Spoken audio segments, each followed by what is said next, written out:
Hello guys, আসসালামু আলাইকুম। আশা করছি সবাই ভালো আছেন। এই যে আজকে আমি অনেক রকমের ভর্তা বানাবো, এই জন্য সব কিছু নিয়ে নিচ্ছি।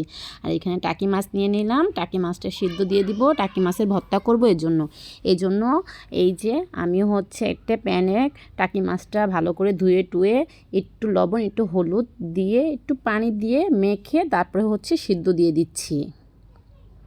এই যে আমার টাকি মাছটা সিদ্ধ দিয়ে দিলাম, পুরোপুরি প্রায় মাজা একেবারে মোটামুটি হয়ে গিয়েছে। এই যে আমার টাকি মাছটা একেবারে সিদ্ধ হয়ে গিয়েছে, দেখতেই পারতেছেন কীরকম নরম তুলতুলে হয়ে গিয়েছে। আর এখন আমি টাকি মাছটা উঠিয়ে বেগুন টমেটো সিদ্ধ দিয়ে দিচ্ছি, একটুখানি পানি দিয়ে সিদ্ধ দিচ্ছি। বেশিটা পানি দিব না, সামান্য পরিমাণ পানি দিব, কারণ টমেটো আর বেগুন থেকে এমনিই পানি ওঠে। এই যে দেখেন কিভাবে পানিটা একেবারে অনেকখানি উঠে গেছে। এখন আমি প্রায় টমেটোটা আমার বেশি হয়ে গেছে, টমেটোটা একেবারে গলে যাবে, বেগুনটা একটু বাকি, এর জন্য আমি টমেটোটা উঠিয়ে নিচ্ছি।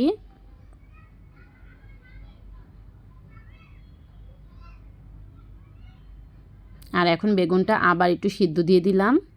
এই যে দেখেন আমার বেগুনটাও কিন্তু সিদ্ধ হয়ে গিয়েছে। আমি ভালো করে পানিটা শুকানোর জন্য নেড়ে চেড়ে নিচ্ছি। যাই হোক, আমার সব কিছু রেডি হয়ে গিয়েছে। এখন আমি ভর্তা বানানোর জন্য এসে পড়লাম। কেমন লাগতেছে আমার ভর্তা বানানো আপনাদের কাছে অবশ্যই আমাকে কিন্তু কমেন্টে জানাবেন। ভালো লাগলে একটি লাইক করে দিবেন।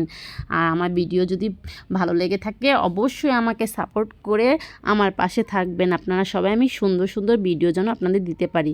এই যে এখন আমি শুকনা মরিচ ভেজে নিয়েছিলাম, শুকনা মরিচ আর পেঁয়াজগুলো ভালো করে মেখে নিচ্ছি। আমার ভর্তা বানানোর ভিডিওটা যদি আপনাদের কাছে ভালো লেগে থাকে অবশ্যই একটি শেয়ার করে দিবেন কিন্তু।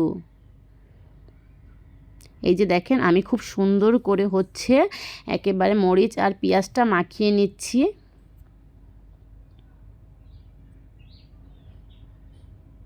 এখন আমি সামান্য পরিমাণ সরিষার তেল দিয়ে মাখিয়ে নিচ্ছি। এই পেঁয়াজ আর মরিচ ভর্তাটাও কিন্তু গরম ভাতের সাথে খুব ভালো লাগে, এজন্য আমি কিছুটা পরিমাণ পেঁয়াজ আর মরিচ মাখাটা আমি উঠিয়ে রাখবো।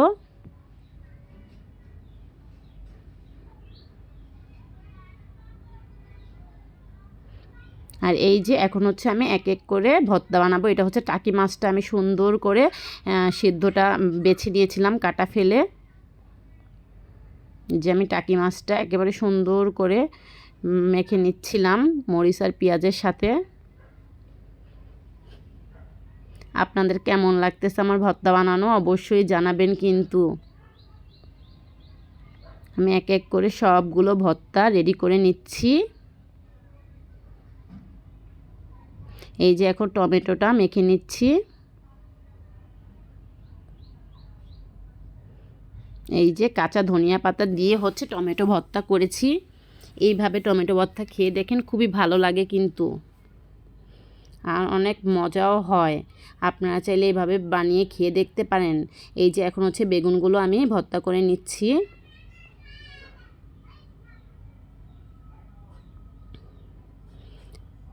এখন একটু সামান্য পরিমাণ ধনিয়া পাতা দিয়ে সুন্দর করে ডলে নেব। চাইলে আপনারাও এভাবে বানিয়ে খেয়ে দেখতে পারেন কেমন হয় আপনাদের কাছে।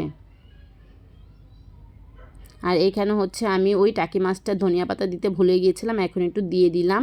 আর এই যে এদিকে আমি আরেকটা শাক ভর্তা করব, ডাঁটা শাক, যেটা শুধু শাকটা আমি ভর্তা করব। এজন্য আমি কাঁচামরিচ রসুন পেঁয়াজ সিদ্ধ করে নিয়েছিলাম আলাদা। এই যে আমি এই শাকটাও কিন্তু সিদ্ধ করে নিয়েছিলাম। এটা আমি আসলে সিদ্ধ করার সময় ভিডিওটা করতে পারি নাই।